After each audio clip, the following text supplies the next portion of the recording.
What's up, Renegade Nation? Before we begin the video, I'd like to give a big shout out to our most recent Patreon supporters: Ailish, Life's League, Struce17, William Arnett, OXL, Tyler B, The Big Joe 96, Grubbernut, Kento Camara, and Paid Bill. Thank you all very much for your support, and if you want to support us on Patreon, feel free to click the link down below to find out more. We'll see you there.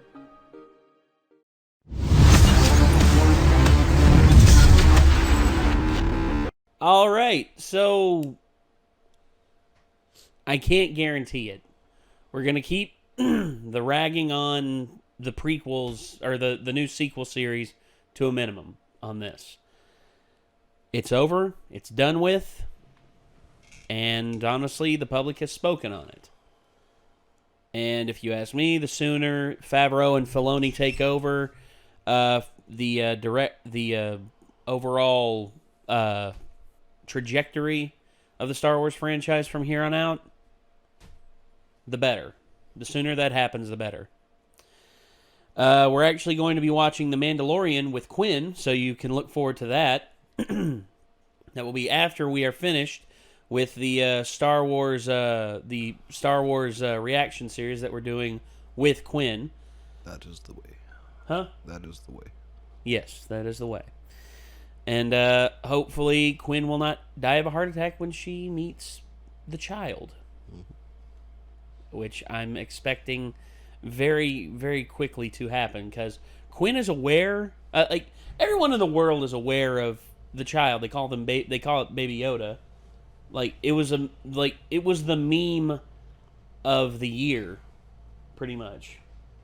Might be the most popular meme of all time, if I had to guess. I don't know. It lasted a really long time compared to a lot of memes, but I guess that was also because it was directly related to an on-running show as well. So yeah, and it's also Star Wars, love it or hate it, has made such an impact on a lot of people's lives, and it's relative to that, and it was almost a perfect storm of that meme coming out.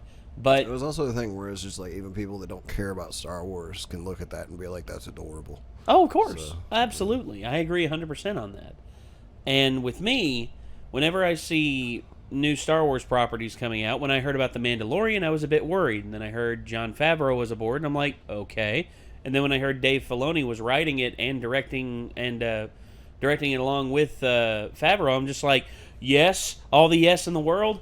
And it was probably one of the best Star Wars series out there. In terms of live-action series, I can definitely say it's my favorite live-action Star Wars series, TV series.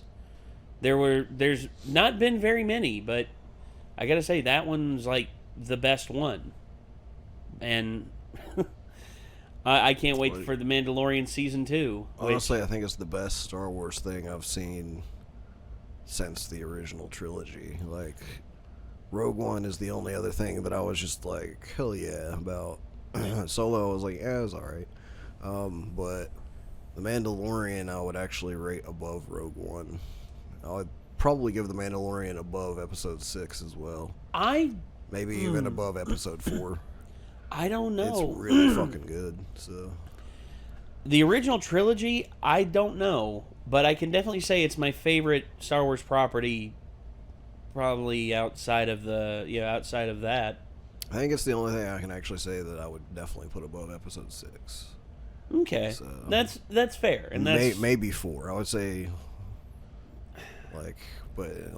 definitely at least 6. So.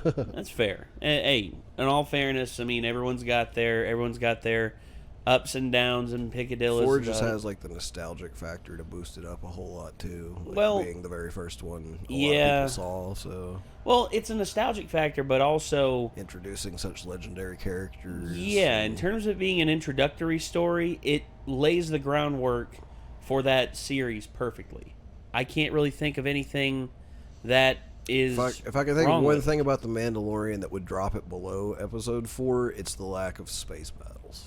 Well, you got to think, given their budget, they were given a meager budget. Their budget was so But bad, think as about a how matter the of space fact. battles were done back in the day, though. They weren't But- exactly high budget, and they looked bitchin'. They weren't high. They weren't high budget, but if you go They were back and basically done with action figures. well, exactly, you go So- back and you look at the originals, but instead of the retouched ones, it looks dated in some ways. You It go does, back, but it still looks bitchin'. no, it still does look bitchin', but Jon Favreau, I know, like, the quality that he demands for stuff that he's in full control of, and Dave Filoni as well. I mean, those two guys are very high, like, have very high regards. Their budget for The Mandalorian was so bad and so low, they actually had to revert to using Unreal 4 for their special effects engine. The Unreal 4 engine. Did not know that. Yes. That is how At they least were. proves to you how decent of an engine that can be, though. Oh yeah, no, I mean the special effects in it are still really good, but they had to use that as like their primary go-to. They weren't allowed to use any proprietary engines that Lucasfilm had because they honestly, I think Lucasfilm wanted it to fail. Kathleen Kennedy, I think, wanted it to fail so that she could still have full as much control over the series as possible, over the Star Wars franchise as possible. You see, there's a whole lot of background politics going on right now, and a lot of people are saying that if certain things don't change here soon, Kathleen Kennedy's out. And if you ask me, that's probably a good thing because, absolutely even a the good thing. people who were defending her when The Force Awakens came out aren't defending her anymore. That says something. And I know I said I'd keep the sequel series bitching to a minimum, but it's hard to ignore it, considering it's the most fresh thing in our minds outside of The Mandalorian for Star Wars. Anyway, Star Wars The High Republic is something that was announced, and the announcement trailer is here, and I don't know what the hell to expect, but if it's anything I can expect, I think maybe they were talking about going back and doing like Old Republic-esque stories, like set in the Old Republic. I'm thinking maybe that's what this is. Instead, they're renaming it the High Republic. I'm not sure. But anyway, let's see what happens.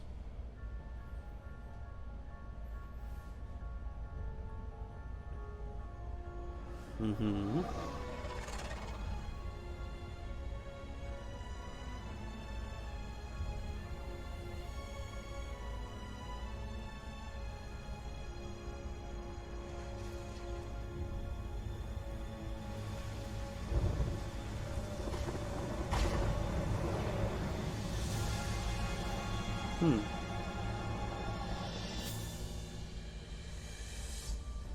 We're finding ourselves at a very exciting moment. The Skywalker saga coming to an end.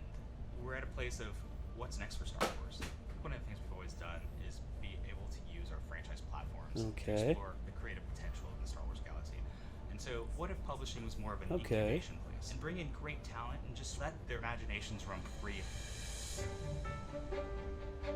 Skywalker Ranch. Awesome. All right. Together, the really unique writers' room where we had diverse voices with very different opinions about Star Wars. We all love Star Wars, but we're all coming at it from very different places. This has been a very free environment for everybody to just throw things out there. Claudia Gray.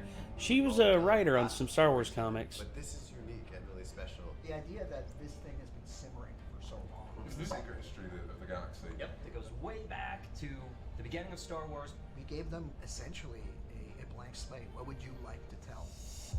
For over 1,000 generations, the Jedi Knights were guardians of peace and justice. A line that we've been hearing since 1977, and we thought, what does that look like? It is a golden age where there's much more peace and calm in the galaxy. So we're calling it the High Republic. The description that we've used for the Jedi in this era is that they are the Jedi Knights of the Chris Evans Jedi over there on the right. But Star Wars isn't just about Jedi, and we will tell stories of new smugglers, new scoundrels, new bounty hunters. The threat and the tension really comes from the Republic's borders, because the Republic does not extend from one side of the galaxy to the other. It's a bit of a wild that Jack Black? frontier. We see a Looks like Jedi that patrols the frontiers as more of a Texas Ranger. All right. We're now bringing in concept artists, illustrators, and visualists, the same way that you would when you're making a movie. We even had Ian McKay come down. What are you making? Oh, he designs Darth Maul. Yes! I'm glad they got him coming in to do some design work. It's awesome. The scale of this initiative is really new for us. We're going to Okay. have stories for adults and teens and kids. We're building this out simultaneously Stories. across multiple publishers. Okay. So is this the ability extended to tell universe vast basically coming Maybe. back? I think that's what they're doing. They're redoing the expanded universe, but set before. Will expand over time. There'll be villains. Okay. Our main villain Ooh. are the group called the Nile. We kind of like to refer to The them Nile. as Space Vikings. Their motto Okay. is you can't take it with you, but we can take it from you. Interesting. Nile leader. Okay. Our story starts with what we're calling the Great Disaster. It wouldn't be Star Wars without adventure. And there's definitely a series of events that will spin the galaxy into a dangerous new direction, and it'll give the opportunity for heroes to rise up. Hey, a Wookiee Jedi. Awesome. The cool thing about this is there's going to be a story for every story. Hey, do those have like hilt It's really fun to be able to keep tangs on the readers hilts? on their toes. This era is ripe for storytelling. The eureka moment was the question, what scares the Jedi? And that made us all go, ooh, something wicked this way comes. All right.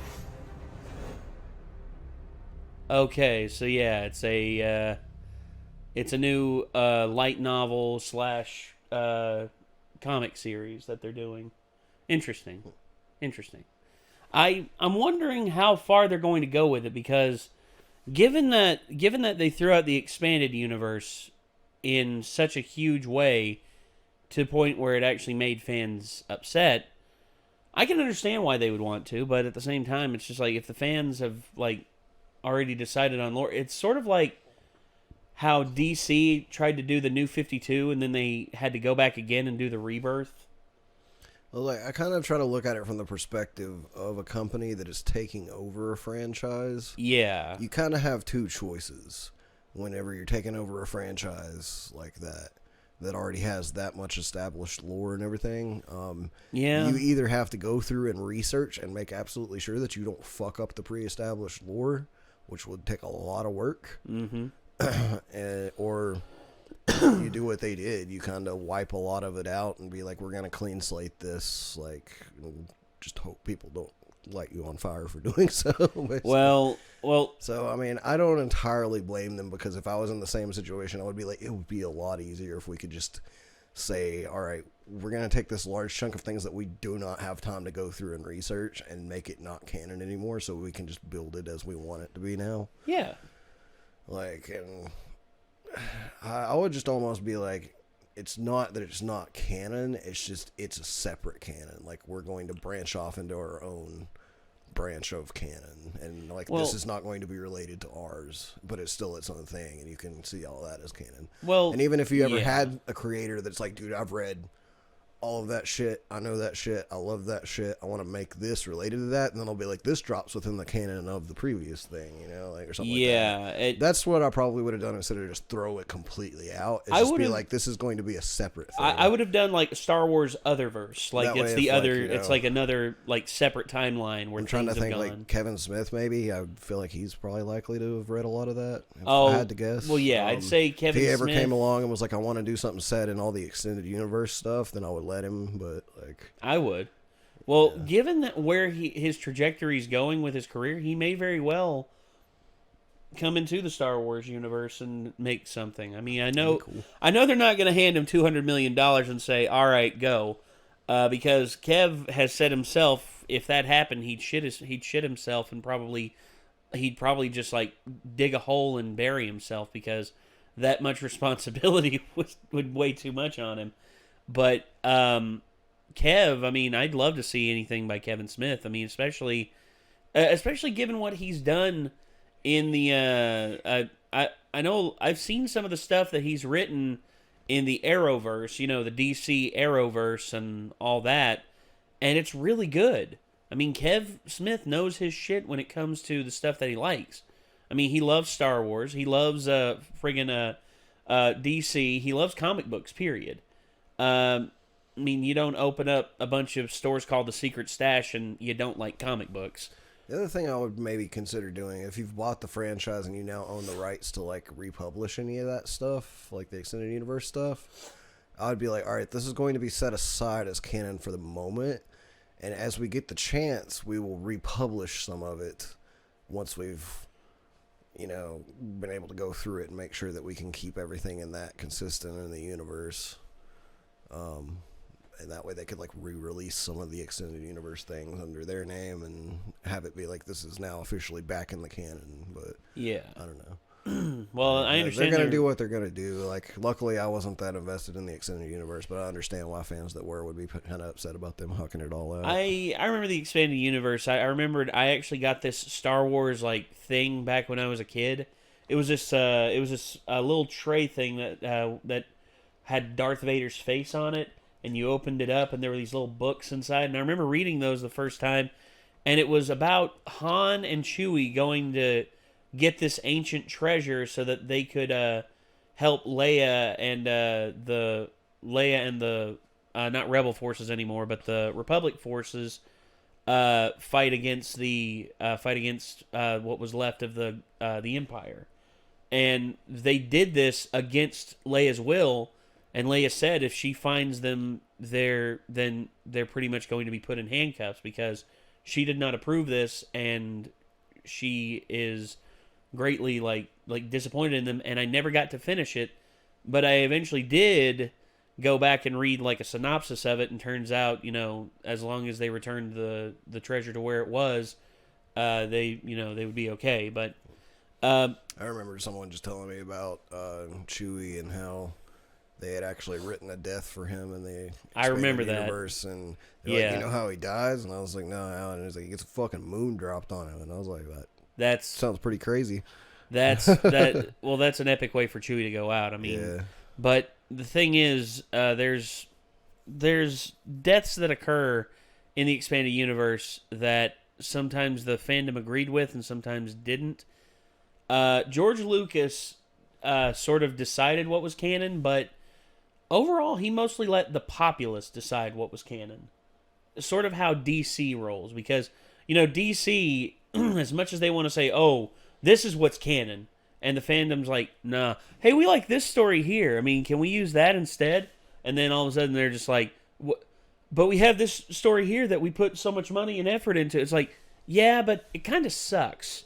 Yeah. What about this here? I mean, this is actually that's a really... thing. If I'm ever going to read comics, I'm going to read ones that people recommend to me, and that's going to be in my head canon for how shit went down, basically, if I liked it. Yeah. I mean, and for the most part... Currently, my head canon for how shit actually went down is the fucking Arkham series for Batman, because I think it's badass as hell. Oh, yeah, the Arkham series is awesome.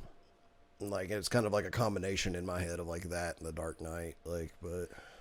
I could see both. Mostly the Arkham series. I could see both. Because previously it was like the main canon for me in my head for Batman is the animated series. Like, that so that to me I could see. Series. Well, if anything, you could see the Arkham series as a sequel to that, because but it kind of starts back further than I think the animated series starts too. Though so it's not really really within the same timeline. Well, no, I mean like the original animated series, the original animated series, because the original animated series stops whenever Robin is Nightwing, and we encounter Jason Todd as as Robin, and then pretty much if you cut off Batman Beyond, and you go straight into the Arkham series, boom, everything works, everything fits together. Except for Origins, obviously. But. Well, Origins, I've never played that. I have no intention of playing that. So the thing about Origins for me is I know everybody hates it.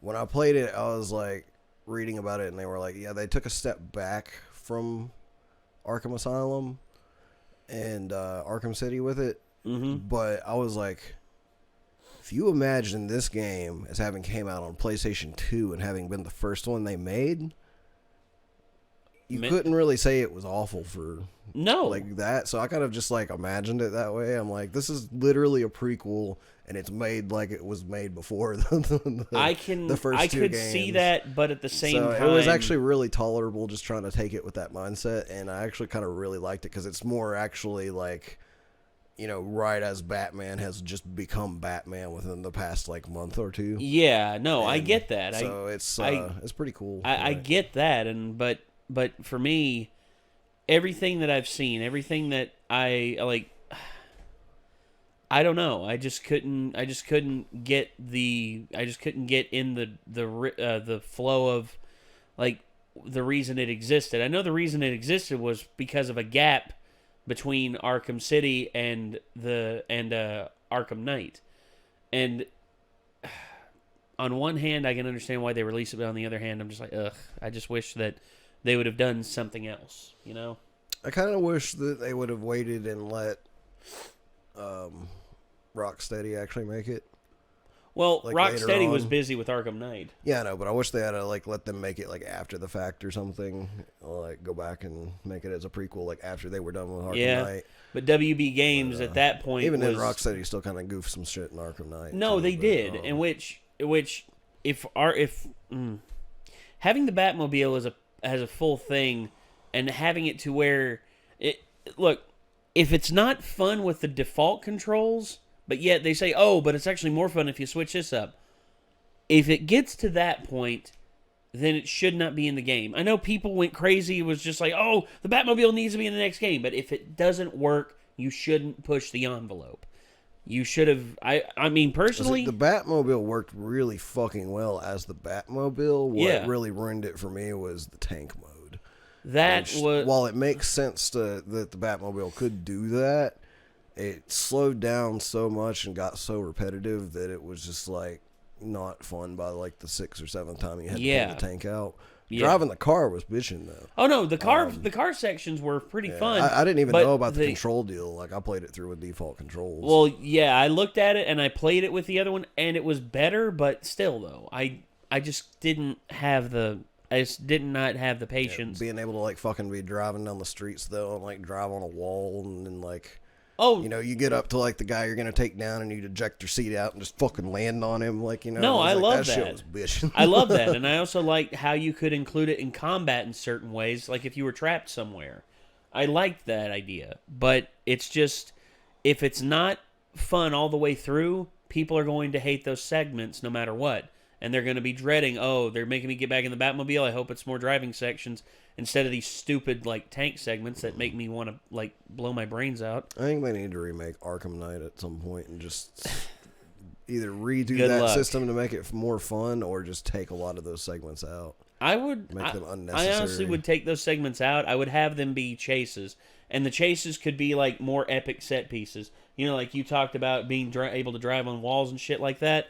I would do stuff like that, and I would also have it to where you're like going across a bridge. And you have to figure out a way to get, and you have to Batman and the Batcomputer in the Batmobile figures out a way to get across the bridge, even after it's collapsed, even after they've blown up that section of the bridge, and it's just there's so many ways they could do stuff, but yeah, there was like so many cool things they did with it like early game. Oh yeah, and then just by like the end of the game it had gotten boring, and it's like come on, man. Yeah. So I agree. They quit trying halfway through or something. All right. Well, we bitched enough about stuff, and the High Republic. I'm interested to see what print works they're going to put out. So that I might read some of them. So hopefully y'all will like it too. I mean, I don't know.